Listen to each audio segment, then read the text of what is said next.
Es Beconi Ortiz, Fernando, Fushimi Jorge, sí, Macaño, Ariel y el doctor Regiardo. ¿Quieren venir al frente para exponer? Como les quede más cómodo. Habíamos organizado si estuviéramos al frente. Sí, exactamente.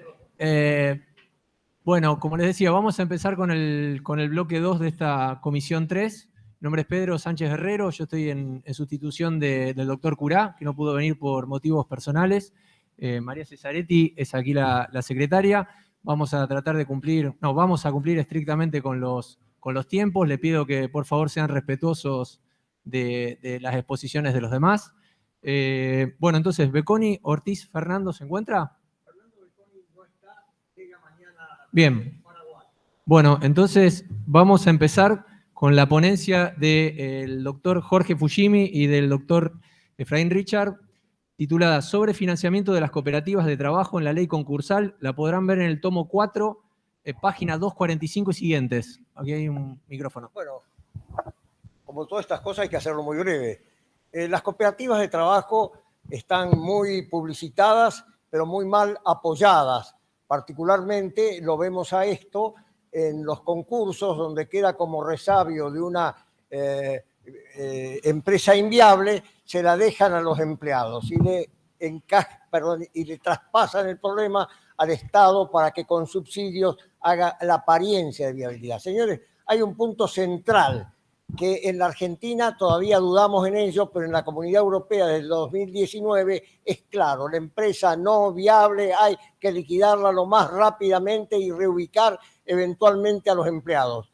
La empresa viable es la cosa. Entonces, ¿cómo sostener a una cooperativa de trabajo nacida de un concurso o aparte en una comunidad donde no hay capacidad de empleo? Se organizan con capacidad de trabajo, pero a veces sin capacidad financiera.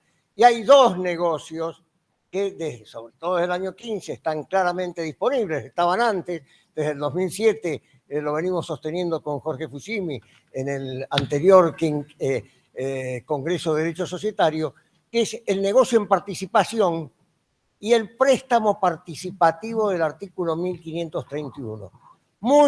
Temas poco tratados y poco usados, y que inclusive impositivamente tienen muy buen trato y mucho mejor que el del fideicomiso. Esto lo analizamos justamente con Jorge Fushimi. Y no hay que descartar en esto, no lo hemos tratado, pero lo arriesgo ahora, la UTE. O sea, una compañía que presta, tiene caños y provee los caños, pero no puede hacer el gasoducto, pero en la UTE incorpora a una cooperativa de trabajo para que coloque y ponga, otros técnicos pongan la seguridad o control de la obra. Señores, las cooperativas de trabajo, cuando hay realmente vocación de transformar la inactividad en trabajo productivo, el país lo necesita. Recuerden cómo el New Deal, donde frente a la crisis hasta hubo un simulacro de trabajo que a los pocos días se transformó en trabajo efectivo, y cómo la imaginación puede rescatar a un país con problemas como somos nosotros, sobre todo ayudando a las supuestas clases desplazadas del reparto de bienes en el país. Muchas gracias.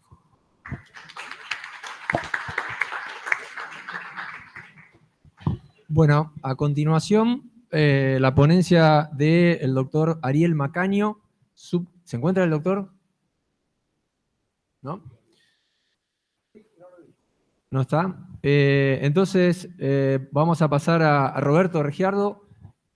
El doctor va a presentar dos ponencias. La primera... Sí, claro.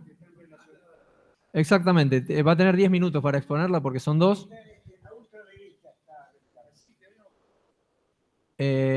A ver, las ponencias son Aportes Irrevocables, Concurso de la Sociedad y Subordinación Crediticia. Se encuentran en el tomo 4, página 311 y siguientes. Y Financiamiento de la Sociedad Infracapitalizada, luego concursada mediante préstamos de los socios y subordinación crediticia. También en el tomo 4, página 315 y siguientes. Tiene 10 minutos, doctor. Bueno, gracias. Vamos a encuadrar el supuesto fáctico de análisis de la ponencia. El supuesto consiste en que una sociedad, habiendo convenido un aporte irrevocable, se presenta en concurso preventivo o se le declara la quiebra antes de concretar la capitalización prometida.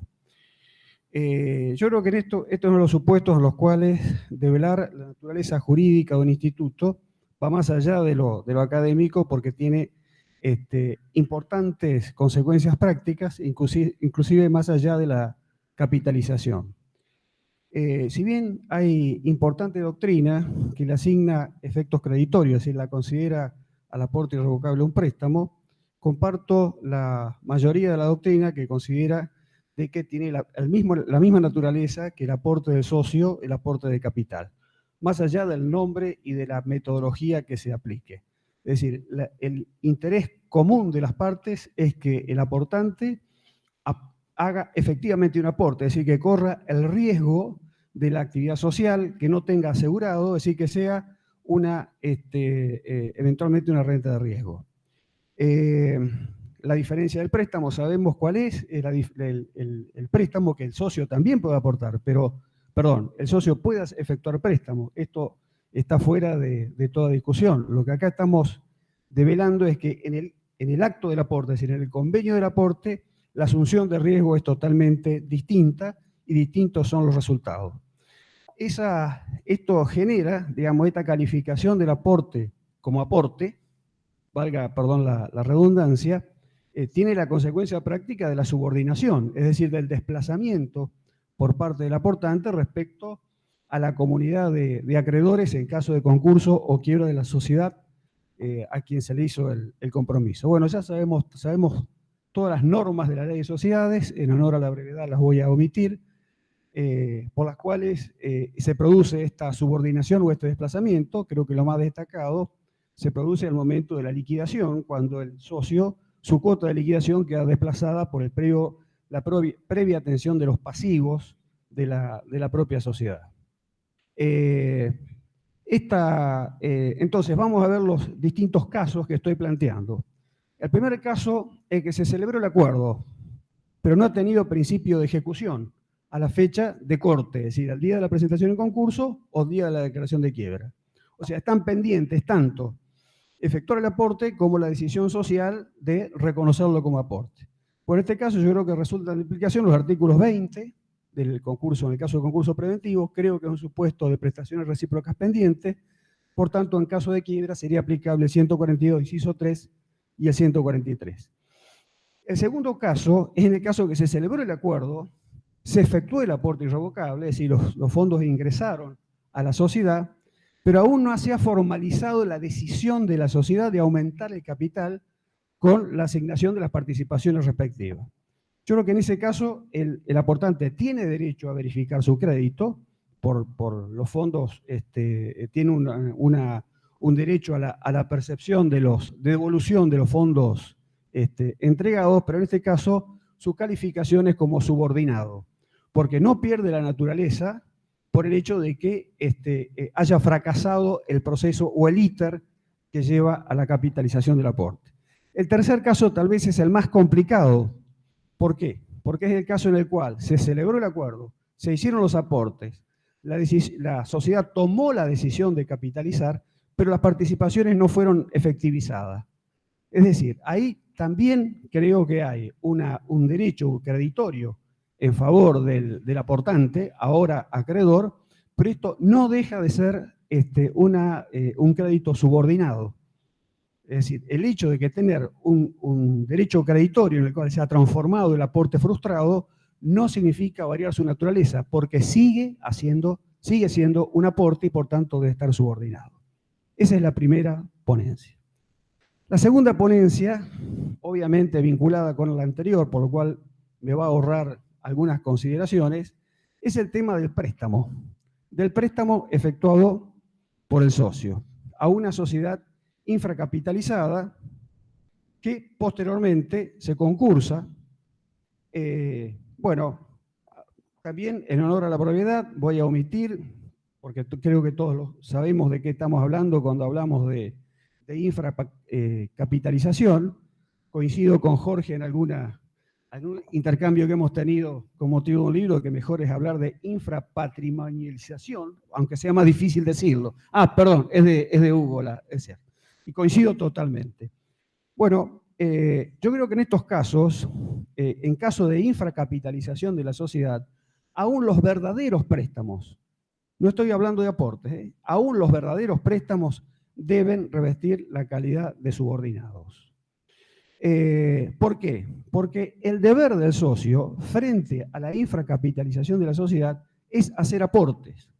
Si en lugar de hacer aportes hizo préstamo, está indirectamente subordinando su propio aporte, porque está incumpliendo un deber que le impone el ordenamiento jurídico. También me ahorro aquí los argumentos legales y de dónde surge el deber de capitalización. Bueno, ya sabemos los supuestos de disolución, que dado el supuesto, esto que Hugo ha trabajado tanto, el supuesto de pérdida de capital, el supuesto de imposibilidad de cumplir el objeto, qué deben ser las responsabilidades de los administradores, etcétera. Bueno, ¿qué debe hacer el socio?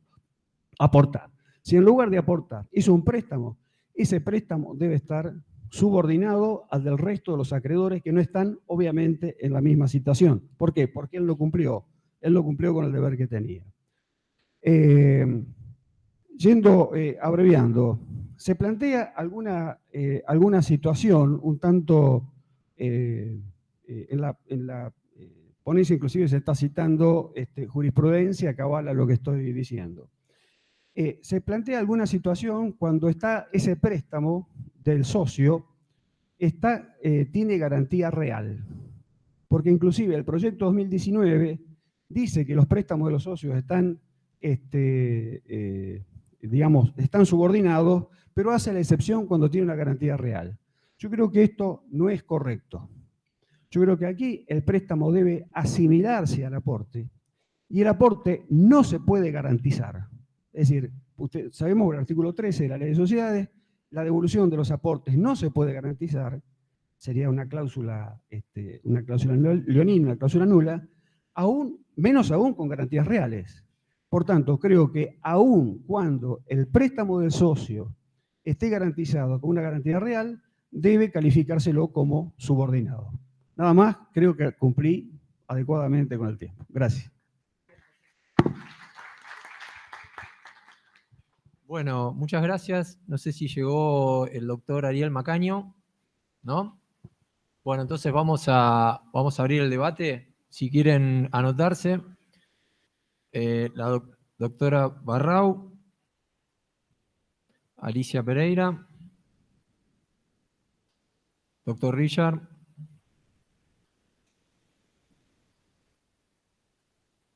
un segundo, ¿no? Doctor Lorente Tom. Lorente Tom. ¿Perdón? Vicino.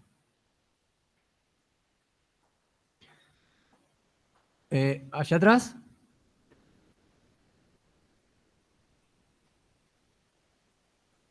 A ver, digo los apellidos para que no falte nadie. Barrau, Pereira, Richard, Fujimi, Lorente, Tom, Vicino de las Morenas. ¿Estamos de acuerdo? Por favor, un minuto cada uno. Empezamos por la doctora Barrau. Acá adelante, por favor, doctora Barrau. Buenas, yo me voy a referir a la ponencia del doctor Regiardo. Comparto plenamente que es un crédito subordinado, si no es muy fácil prestar plata en lugar de hacer un aporte y con eso me salvo de alguna manera poder cobrar y defraudar a los acreedores. No podemos trasladar el riesgo empresario a los acreedores y me atrevo a ser un poco más audaz también y digo que si hay un socio que sabe que tiene una sociedad infrapatrimonializada y sigue realizando actividades trasladando el riesgo empresario a los terceros, también debería responder si se dan las condiciones causales para eso. Gracias.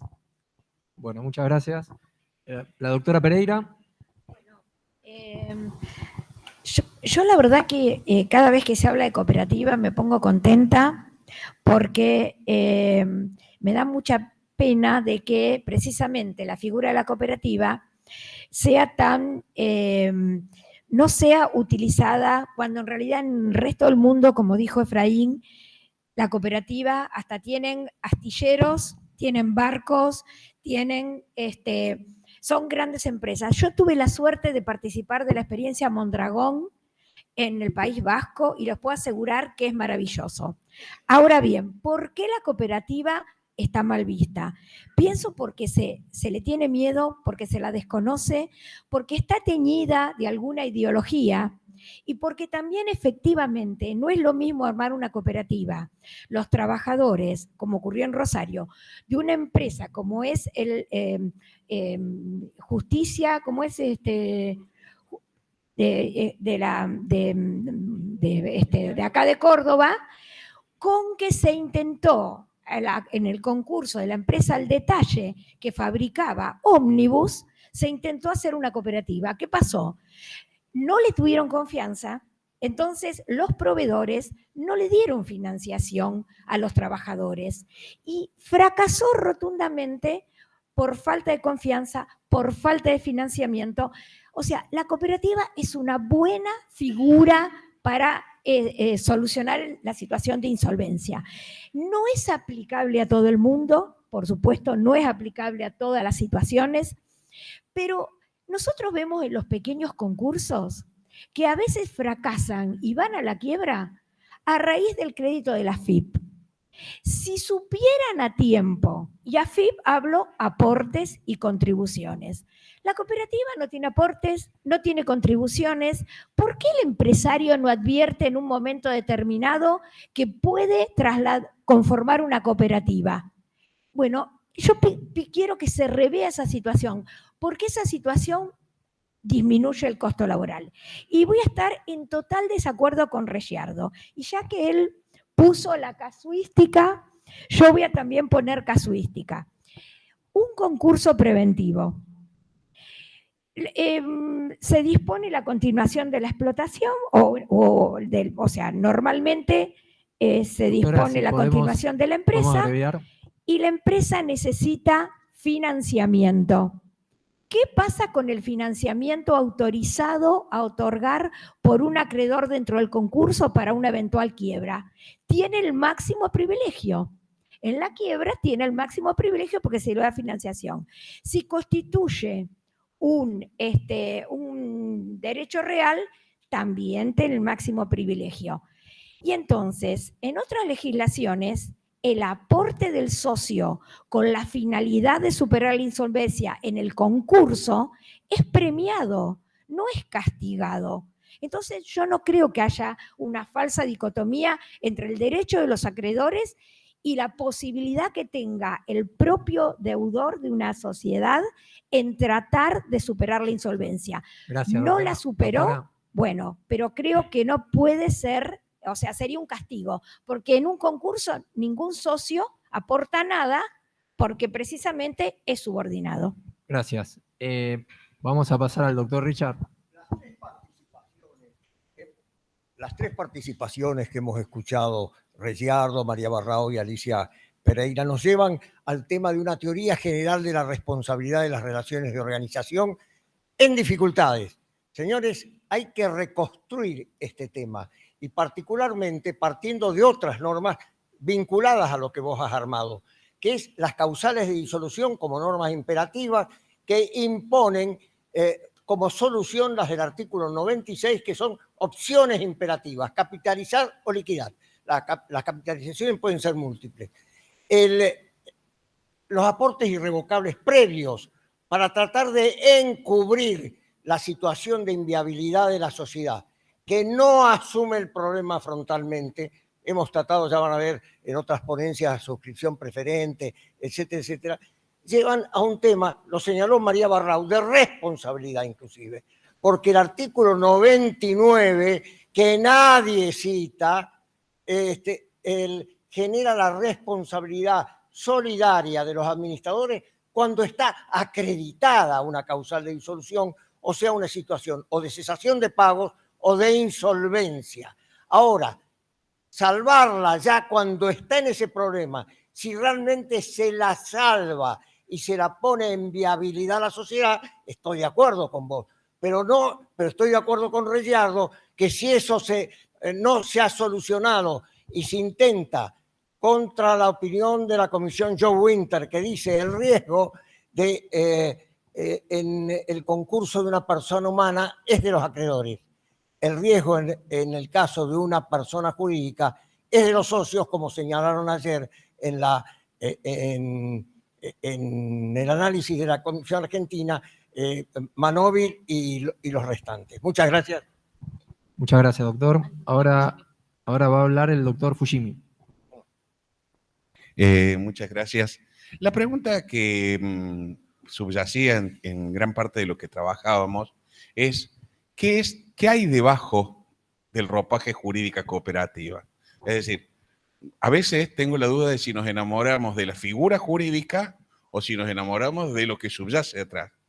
En mi opinión, tanto la cooperativa como las sociedades de la Ley General de Sociedades lo que hacen es encubrir un fenómeno empresario, de una forma o de otra, con diversos criterios de aportes, con diversos criterios de distribución de utilidades, con diversos criterios de, diríamos, de solidaridad que no están explicitados, aunque ayer se habló acerca de la importancia que cada vez comienza a tener esto. Entonces, si lo que subyace debajo es un fenómeno empresario, se aplican las reglas contables, se aplican las reglas financieras, se aplican las reglas de control externo, las reglas de control interno, las reglas de eficiencia y de productividad. Si no pasa eso, terminamos teniendo lo que terminamos teniendo. Es decir, empresas que fingen trabajar. Recuerdo cuando vinieron los actores de Estados Unidos, Tim Robbins y Susan Sarandon, a hacer propaganda de la fábrica Durax. Durax, una porquería de producto. O sea, ¿a quién le interesaba que subsistiera esa fábrica? ¿Por qué subsistía? Por una fantasía ideológica, primero que nada, una cobertura ideológica, y luego el terreno expropiado por la provincia de Buenos Aires. No pagan, como dice Alicia, los socios, no hay aportes ni contribuciones. Están exentos de impuesto a las ganancias. Se le dictaron exenciones provinciales. Yo también soy empresario así.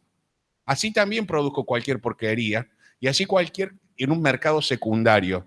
Y la mayoría de estos, salvando Comercio y Justicia y otras excepciones, no han escapado a eso. Lo que nuestro trabajo procura hacer es poner en realzo que rigen los mismos principios que para todas las empresas.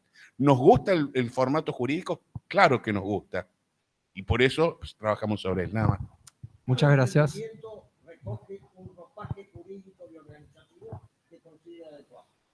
Muchas gracias, doctor Fujimi. Doctor Lorente.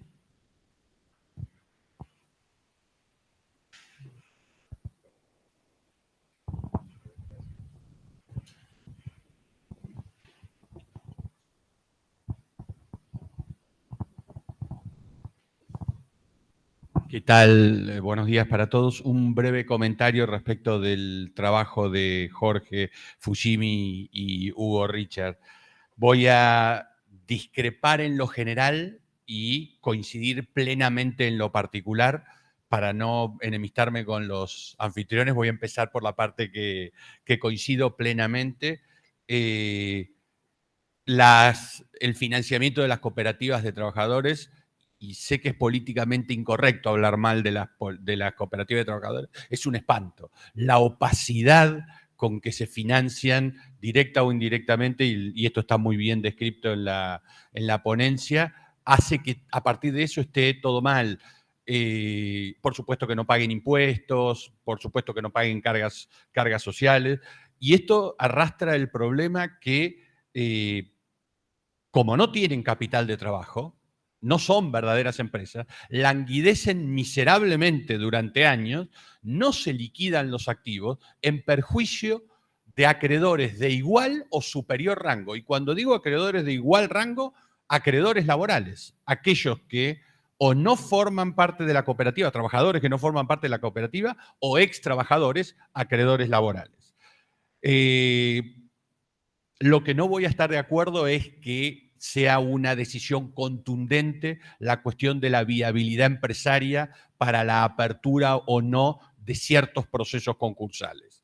Los documentos más generales que hay en la materia, los principios generales de insolvencia del Banco Mundial y la guía legislativa de UNCITRAL, como saben que es una cuestión súper difícil de determinar al momento de la apertura del proceso concursal, son ambiguos. Dicen, algunos países sí exigen la viabilidad empresaria para la apertura de ciertos procesos concursales y otros no. En la Argentina, la viabilidad empresaria puede cambiar en cuestión de semanas.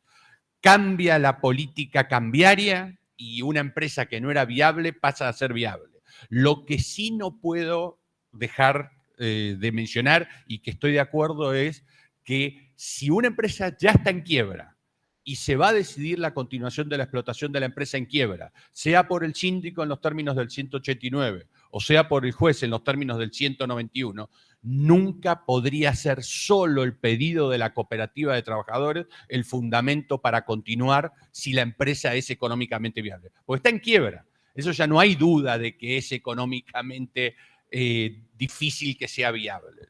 ¿Sí? Gracias. Nada más que eso. Gracias, doctor. Doctor Tom. Gracias. Bueno, sin teoría y de un pedestre del derecho que ha visto las cooperativas de trabajo en nuestro medio. Realmente podrá ser una figura magnífica, podrá ser lo más lindo teóricamente que exista, pero ¿con qué problema nos estamos encontrando en las cooperativas de trabajo? En la Federación Económica en este momento nos encontramos con la competencia desleal de las cooperativas de trabajo siendo utilizadas para no pagar los 931 y no dejar trabajar a las empresas que no funcionan como cooperativas de trabajo. Yo le estoy eternamente agradecido a las cooperativas de trabajo y me voy a tomar 2 minutos para contarle un caso. Una empresa que entramos en insolvencia, una empresa extranjera que entramos en insolvencia. Ocupación temporaria, intenté discutirla, me la rechazaron en la Corte, la inconstitucionalidad, ocupación temporaria, pedí un alquiler por ello. Hoy, gracias al alquiler que todos ustedes están pagando, porque lo paga el Estado, he conseguido que se cancele el total del pasivo con el alquiler de la cooperativa de trabajo, fenómeno económico existente a lo mejor únicamente en nuestro país. Pero todos hemos pagado el pasivo de esa empresa extranjera que ahora la tenemos totalmente limpia y estamos por meter el avenimiento. Gracias, muy amable. Doctor Vicino.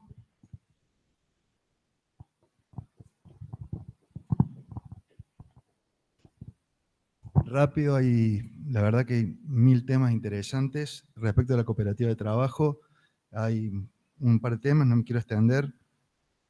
Respecto a lo que dijo el doctor Fujimi, me parece que no se puede aplicar a la cooperativa de trabajo los mismos principios que a una empresa. La cooperativa de trabajo tiene principios particulares y muy específicos. No podemos, como dijo el doctor Lorente, hablar de cargas sociales porque la cooperativa de trabajo son asociados. Y por más que hagan productos para el mercado secundario, como dijo el doctor Fujimi, el mercado secundario hay que abastecerlo y ese mercado secundario quizás justifica la existencia de la cooperativa. La realidad es que en muchos supuestos, y yo también soy un pedestre caminador de tribunales, en muchos supuestos la falta de financiamiento de la cooperativa es la propia muerte de la cooperativa. Pero, como dijo también el doctor Fujimi, acá en Córdoba tenemos Comercio y Justicia por lo menos, que es un ejemplo, y ese ejemplo sirve como para que la legislación esté, para que la legislación sirva, y para que hoy tengamos una empresa viable como Comercio y Justicia en la que se están alimentando muchas familias. Volvamos a otro tema respecto a los aportes irrevocables. Me parece que nos debemos todos un serio análisis de los aportes irrevocables, porque la verdad es que la regulación no existe y me parece por parte del derecho y de la abogacía haber dejado la regulación de los aportes irrevocables a una norma de cuarto nivel, que es la exposición de los estados contables, la verdad que no me parece correcto. Creo que el aporte irrevocable se usó siempre como contabilidad creativa para dar vuelta un balance, para no mostrar un patrimonio neto negativo. y la verdad que hay que diferenciar en un aporte irrevocable si efectivamente se aportó, porque uno con la mera promesa da vuelta un balance, y no es así. Esto tiene que tener un aporte, tiene que ser serio y tener garantías específicamente si no se ha integrado el aporte. Muchas gracias. Muchas gracias. Doctor de las Morenas, por allá.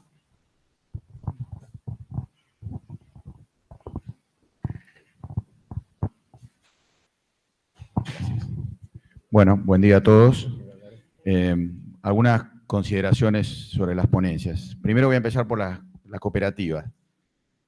Coincido plenamente que el fiel de esa balanza de la cooperativa es la viabilidad.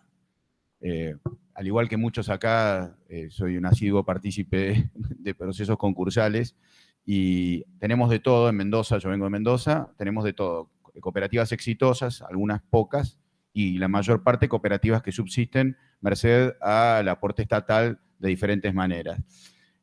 Yo creo que si no hay viabilidad no se puede dar esta continuidad. Y voy a poner de todo lo que han dicho, voy a agregar una cosa más. En Mendoza tenemos cooperativas, me viene a la cabeza en este momento el frigorífico La Lagunita y otra cooperativa que es la cooperativa La Terre, que son cooperativas que están funcionando al margen de todas las normas ambientales, sobre todo, y esto es muy importante para Mendoza, en lo que tiene que ver con el destino de las aguas residuales que arrojan a los cauces. Entonces, mientras el resto de los empresarios tienen que invertir mucho dinero, porque en Mendoza es muy importante no contaminar los cauces, tenemos que estas cooperativas, por razones de que se pondera mantener la fuente de trabajo, etcétera, etcétera, generan una fuente de competencia que me parece que termina distorsionando el mercado, desalienta las inversiones en general. En cuanto a la ponencia del doctor Reyardo, yo con el doctor voy a coincidir cuando estamos hablando de un aporte irrevocable en sentido estricto. Es decir, si el socio comprometió su aporte y en algún momento del íter del aporte la cuestión quedó interrumpida, pero si el aporte se hizo, no tengo duda de que ahí estamos hablando de una voluntad de integrar equity, digamos, de estar en el capital de riesgo propio del capital social. Ahora, cuando hablamos de préstamos, no estoy de acuerdo. Porque nosotros, en los congresos de derecho concursal, y no deberíamos disociarnos, digamos, ahora porque estamos en un congreso societario, hablamos siempre de la necesidad de fresh money, de gente que invierta dinero en una empresa que está en dificultades. Nos preocupa eso cuando abrimos el concurso, pero también debería preocuparnos cuando la empresa está en la etapa final para ver si termina en concurso o no termina en concurso. La gente que aporta dinero ahí, esa gente debería ser bienvenida, no echada con la subordinación. La subordinación es un mensaje al accionista, al tercero, que le dice no aporte en este momento. Y me parece un mal mensaje si queremos salvar las empresas útiles. Y por último, me parece también, en cuanto a la patrimonialización, no debemos olvidarnos que 99% de las sociedades toman formas de sociedades con limitación de la responsabilidad. Justamente la limitación de la responsabilidad, si es que los aportes se hicieron en tiempo y forma, significa que en el momento donde las papas queman, el socio tiene una salvaguarda que es haber hecho el aporte en tiempo y forma. Ese es el régimen de responsabilidad limitada de nuestro sistema jurídico. Y eso es un sistema instituido para favorecer las inversiones. Bueno, muchas gracias. Gracias, muy amable. Bueno, ahora vamos a volver a los ponentes si quieren hacer algún comentario sobre los comentarios a su vez que se hicieron. Doctor Regiardo, ¿alguien más? Doctor Richard, por aquí adelante puede ser. El doctor Regiardo va a tomar la palabra. Sí, muy breve. Le voy a contestar a mi amiga Alicia y al doctor de las Morenas. Yo me estoy refiriendo, en primer lugar, me estoy refiriendo a la financiación preconcursal y no a la financiación postconcursal, que me parece fantástico privilegiar a quien financia a la empresa que ya está concursada o que está dentro de un proceso de quiebra en vías de recuperación. Primera aclaración. Segunda aclaración, respecto más a lo que dijo el doctor de las Morenas. Creo que hay distintas vías de financiar, por ejemplo, sin incurrir en esta situación, que es, por ejemplo, tomar financiamiento de terceros con la garantía de los socios, que ahí en ese caso el tercero que financia obviamente no estaría subordinado, ¿sí? Obviamente sería un acreedor eventual el socio que fue fiador de la empresa al momento de tomar ese financiamiento. Bueno, muchas gracias, doctor Richard. Gracias. Coincido con De las Morenas en la parte específica y no estoy en desacuerdo con vos, Lorente. No dije lo que vos decís que dije, aunque quizás esto viene de algunas charlas que hemos tenido antes, de algunos debates que hemos tenido antes. Hace muy poco, en un debate que tuvimos una presentación sobre cesación de pagos con DASO, no dije lo que vos me estás diciendo que ahora yo dije. Pues no me metí. Lo que quise decir, y corregime, Jorge, es que hay dos instrumentos que tienen las cooperativas de trabajo serias, que son viables, etcétera, que es el préstamo participativo y el negocio participativo, que trae financiamiento donde hay capacidad de trabajo, pero no hay flujo de fondos. Y que hasta también, y esto no está escrito en la ponencia, hasta podría engarzarse en un contrato de UTE. Y ahí estaríamos, yo creo, de acuerdo contigo. No dije que no se debe abrir un concurso, no lo dije, porque no lo creo, no lo dije con DASO. Discúlpame porque con vos sabés que tenemos un diálogo continuo, fluente, y que a veces nos metemos en lo que dijimos hace 2 años. Muchas gracias. El doctor Fujimi quiere No, tomar la palabra. una sola cosa, agregando a lo que dice Hugo. Negocios en participación, acciones en participación. La ley 27349 nos introdujo la figura de crowdfunding también, que fíjense qué notable, el crowdfunding se basa esencialmente en la confianza que puede generar en el público, ¿no? Y entonces la percepción de la que habla recién Alicia Pereira, sobre la percepción de confianza, es fundamental para obtener esta financiación. Del mismo modo que los negocios en participación o las acciones en participación, si bien tienen un fin lucrativo a diferencia de las cooperativas, no están exentas de eficiencia, rendición de cuentas, productividad y, en este caso, además, le agregamos rentabilidad específica. Gracias. Bueno, muchas gracias. ¿Alguien más quiere tomar la palabra? Tenemos unos minutos todavía. ¿No? Felicitaciones a la mesa que ha logrado poner el y lo que nosotros tiramos imposible. Bueno, muy amable. Gracias a todos.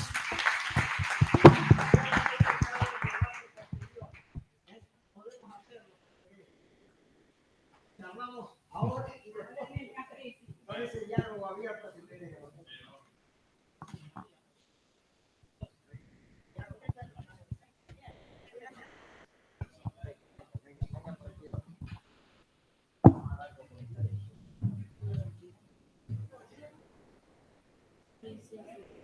Muchas gracias.